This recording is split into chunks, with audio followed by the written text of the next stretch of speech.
In this video, we'll be sharing 3 guiding principles as well as 3 quick tips to becoming the very best communicator at your school. Beginning with the rule of 3.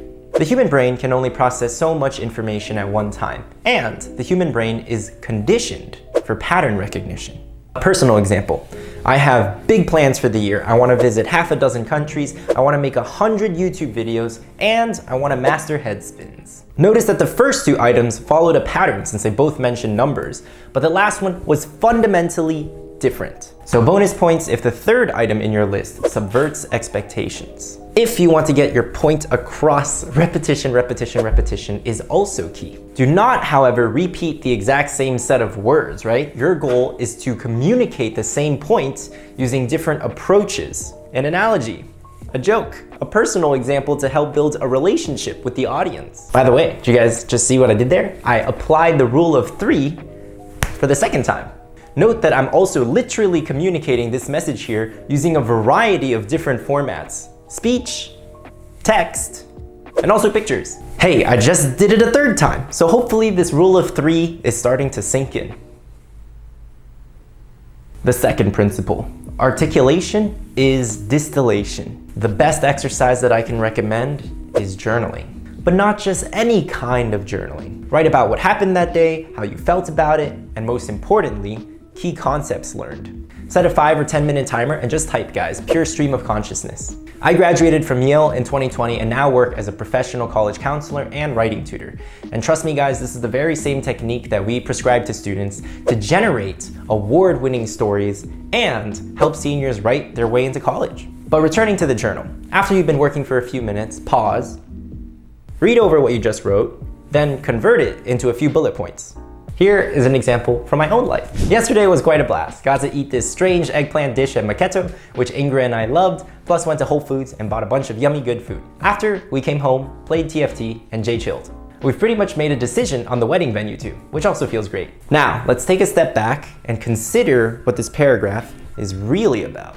Right off the bat, there's joy, but also the privilege to try a new dish, to explore, to buy a bunch of good food, as well as the security of having made a decision about something as nerve-wracking as a wedding venue. So if we were to distill those events into key concepts, I might simply write privilege plus security leads to joy. Which brings us to our third principle, mental models. Sometimes guys, we're just hit with a profound question and we just don't even know how to start. As students, our parents often ask us, or we might even just ask ourselves, how do I figure out what I want to study and do with the rest of my life? Well, let's begin by combining these first 2 principles. Write down everything you can think of related to the topic of figuring out what to do with the rest of your life. Then let's distill it down to your top 3 or 4. Here is a quick list. Given just how much I saw my parents struggle with their finances during the 2008 recession, financial security means a lot to me. So for the purpose of this exercise, I'll begin with 4, 8, and 9. I started with 4. I loved English, storytelling, and creative writing. So I worked at a tutoring firm to help younger kids with just that. Then as life went on, those kids got older and I started helping them with college apps, which helps answer question number 9. But then I started adding a few other ingredients to the pot.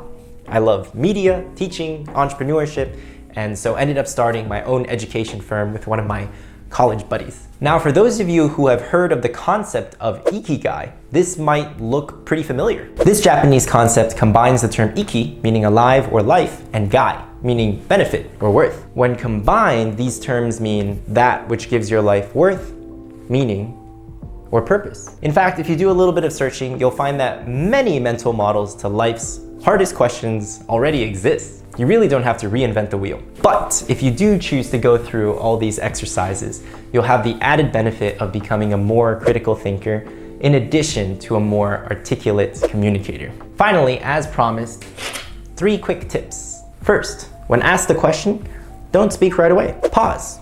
Or even better, during something serious like a college or job interview, take a moment to scribble down your thoughts before you even open your mouth. You would be shocked at what a monumental difference this makes. Secondly, surround yourself with people who are more articulate than you. These can be comedians, professors, actors, you name it. YouTube is a wonderful place to start, but if you can find folks in real life, in person, that's even better. Third, and most importantly, listen to yourself. Trust me guys, I myself used to be incredibly inarticulate, especially in middle and high school. But the single most important factor that helped me accelerate my growth was filming myself.